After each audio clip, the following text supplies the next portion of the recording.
সালটা 1993। এটি এমন একটি সময় ছিল যখন ইসরায়েল এবং ফিলিস্তিন একটি শান্তিপূর্ণ সমাধানের খুবই কাছাকাছি পর্যায়ে চলে আসছে। তারপর হঠাৎ করে কি এমন ঘটেছিল যে তারা এখন পর্যন্ত সংঘর্ষে যুক্ত, দ্বন্দ্বে লিপ্ত? এই প্রশ্নের উত্তরটি পেতে হলে আমাদেরকে ফিরে যেতে হবে ইতিহাসের পৃষ্ঠায়। আজকের ভিডিওতে আমরা জানব কিভাবে ইসরায়েলের মতো একটি সন্ত্রাসী রাষ্ট্র তৈরি হয় এবং কেনই বা তারা ফিলিস্তিনের সাথে সংঘর্ষে জড়ায়। আমাদের গল্পটা শুরু হয় হাজার হাজার বছর আগে। আপনারা নিশ্চয়ই জানেন হিটলার কি ভয়ঙ্করভাবে ইহুদিদের উপর অত্যাচার চালিয়েছিল এবং তাদেরকে হত্যা করেছিল। কিন্তু আপনারা কি জানেন ইহুদিদের উপর নির্যাতন শুরু হয় বহু শতাব্দী আগে।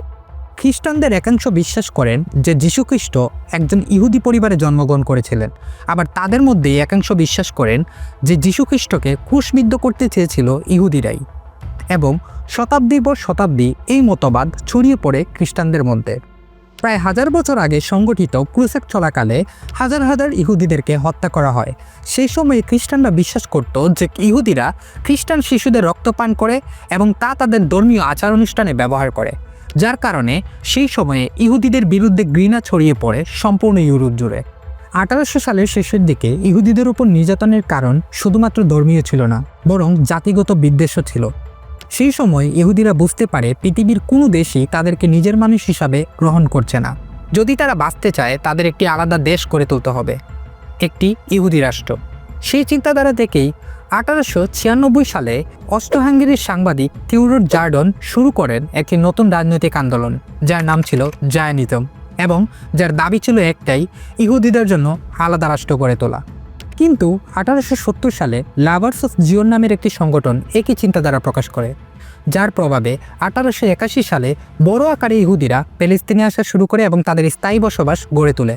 কিন্তু কেন তারা প্যালেস্তিনকে বেছে নেয়? তার প্রধান কারণ হচ্ছে প্যালেস্তিন অঞ্চলটি তাদের কাছে খুবই পবিত্র এবং জেরুজালেম তাদের কাছে অন্যতম পবিত্র স্থান।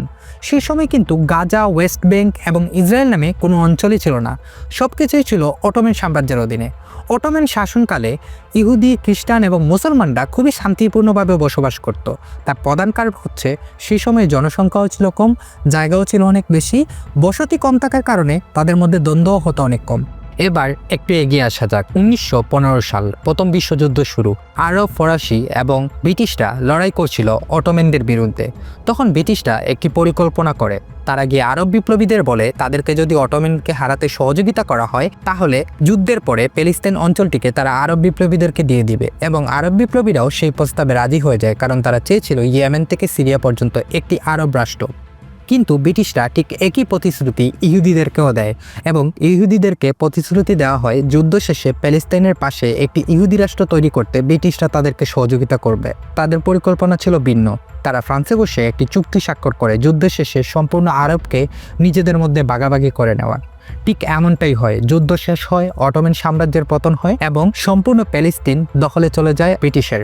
1918 থেকে 1948 সাল পর্যন্ত এই অঞ্চলটিকে শাসন করে ব্রিটিশরা। ঠিক একই সময়ে জার্মানিতে হিটলার ক্ষমতায় আসেন এবং তিনি হত্যা করেন লক্ষ লক্ষ ইহুদিদেরকে। সেই সময় ইহুদিরা ইউরোপ ছেড়ে পালায়, কিছু যায় প্যালেস্তিনে এবং কিছু যায় আমেরিকায়। তখন ব্রিটিশ সরকার তাদেরকে প্রথমে ঢুকতে দিলেও পরবর্তীতে প্যালেস্তিনে ঢুকতে দেয়নি, যার কারণে শুরু হয় ইসরায়েলি জাতীয়তাবাদী আন্দোলন, পাশাপাশি প্যালেস্তিন জাতীয়তাবাদী আন্দোলনও, এবং দুই পক্ষই আলাদা আলাদা রাষ্ট্র দাবি করা শুরু করে। 1948 সাল ব্রিটিশ সরকার সিদ্ধান্ত নেয় তারা এই প্যালেস্তাইন অঞ্চলটিকে আর শাসন করবে না এবং এই অঞ্চলটিকে তারা জাতিসংঘের হাতে তুলে দেয়। জাতিসংঘ তখন একটি প্রস্তাব পরিকল্পনা করে, যাকে বলা হয় ইউনাইটেড নেশন প্ল্যান ইন 1947।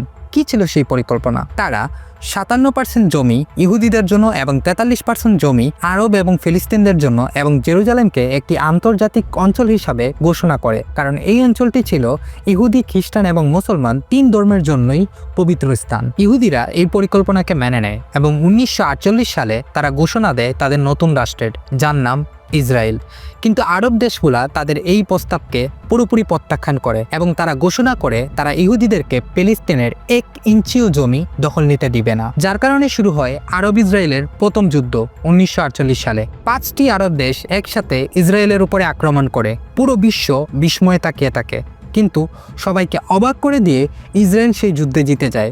যুদ্ধ শেষে পরিস্থিতি ছিল আরও জটিল, কারণ ওয়েস্ট ব্যাংক চলে যায় জর্ডানের দখলে, গাজা চলে যায় মিশরের দখলে এবং ফিলিস্তিনের জন্য বাকি থাকেনি কোনো পূর্ণ একই রাষ্ট্র।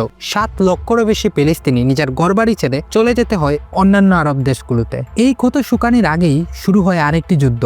1966 সালে আরব ইসরায়েলের দ্বিতীয় যুদ্ধ শুরু হয় এবং সবাইকে অবাক করে দিয়ে এই যুদ্ধ ইসরায়েল জিতে যায় এবং তারা দখল করে নেয় গাজা, ওয়েস্ট ব্যাংক সহ মিশরের একটি উপদ্বীপ। যার কারণে 1968 সালে ফিলিস্তিনিরা শুরু করে তাদের নিজেদের আন্দোলন এবং তারা গঠন করে পিএলও, প্যালেস্টাইন লিবারেশন অর্গানাইজেশন, যাদের লক্ষ্য ছিল সংগ্রামের মাধ্যমে তাদের হারানো দেশটিকে পুনরায় ফিরে পাওয়া।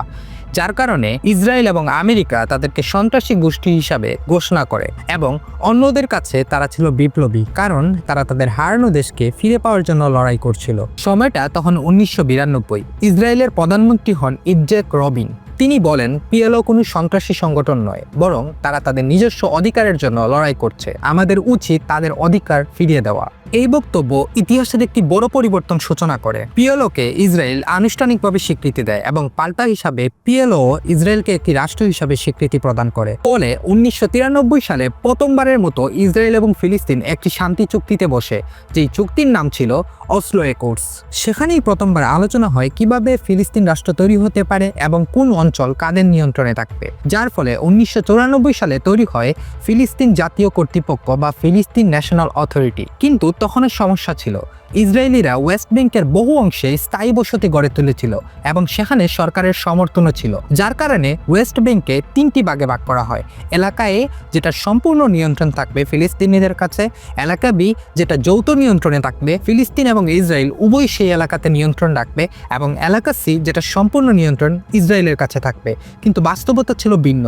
ফিলিস্তিনকে শুধুমাত্র ছেঁড়াটুকরো কিছু জমির উপরে সীমিত শাসন দেওয়া হয়। তবুও তখনও শান্তির আশা ছিল। 1994 সালে এই শান্তি চুক্তির জন্য ইসরায়েলি নেতা ইটজাক রবিন এবং ফিলিস্তিনের নেতা ইয়াসির আরাফাত দুইজনকেই শান্তিতে নোবেল পুরস্কার দেওয়া হয়। কিন্তু এর কিছুদিন পরই সবকিছুই ভেঙে পড়ে। 1995 সাল ইসরায়েলের এক উগ্রবাদী ইহুদি ইসরায়েলের প্রধানমন্ত্রী ইটজাক রবিনকে গুলি করে হত্যা করেন। তার অপরাধ ছিল ফিলিস্তিনদের সাথে শান্তি চুক্তি করা। এই ঘটনার পরে ইসরায়েল এবং ফিলিস্তিন উভয় পক্ষেরই মাথাচাড়া দিয়ে ওঠে এবং ইসরায়েলে বাড়তে থাকে ধর্মীয় চরমপন্থা, যারা বিশ্বাস করত প্যালেস্তিনের পুরো অঞ্চল ইসরায়েলের হওয়া উচিত। অন্যদিকে ফিলিস্তিনে শুরু হয় নতুন একটি সংগঠন, যার নাম হামাস। তারা বলতো পিএলও খুব বেশি আপোষ করছে এবং তারা খুব বেশি সেকুলার, সম্পূর্ণ ইসরায়েলকে ধ্বংস করে দেওয়া উচিত। 2006 সাল ফিলিস্তিনে গঠিত হয় জাতীয় নির্বাচন এবং সেই নির্বাচনে অংশগ্রহণ করে প্রধান 2টি রাজনৈতিক দল, ফাতাহ যারা শান্তিপূর্ণ এবং রাজনীতি নির্ভর পথে বিশ্বাসী এবং হামাস যারা সংগ্রামে বিশ্বাস করে। তা ছিল ফিলিস্তিনের সবথেকে পুরাতন রাজনৈতিক দল,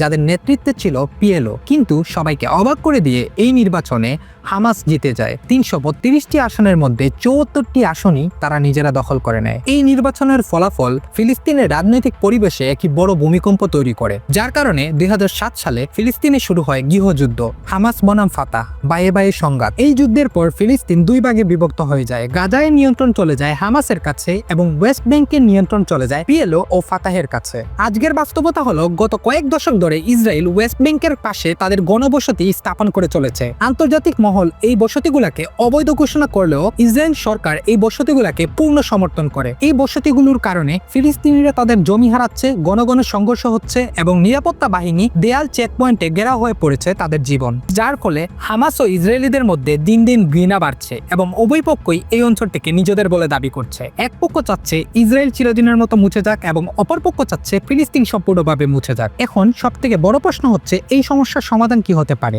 2 স্টেট সলিউশন, অর্থাৎ আলাদা 2টি রাষ্ট্র ফিলিস্তিন এবং ইসরায়েল। কেউ বলেন 1967 সালের সীমান্ত অনুযায়ী 2টি দেশকে ভাগ করতে হবে, আবার কেউ বলেন 1947 সাল জাতিসংঘের প্রস্তাব অনুযায়ী। আজকের ইসরায়েল এবং ফিলিস্তিনের পরিস্থিতি জটিল গিটের মতো। এক পক্ষের দাবি মানলে অপর পক্ষ ক্ষতিগ্রস্ত হয়। তাই এই ইতিহাস থেকে আমাদের শেখা উচিত, উগ্রবাদীদেরকে কখনো প্রশ্রয় দিতে নেই। আপনাদের মতামত কি? এই সমস্যার সমাধান কি হতে পারে? কমেন্টে লিখে জানান।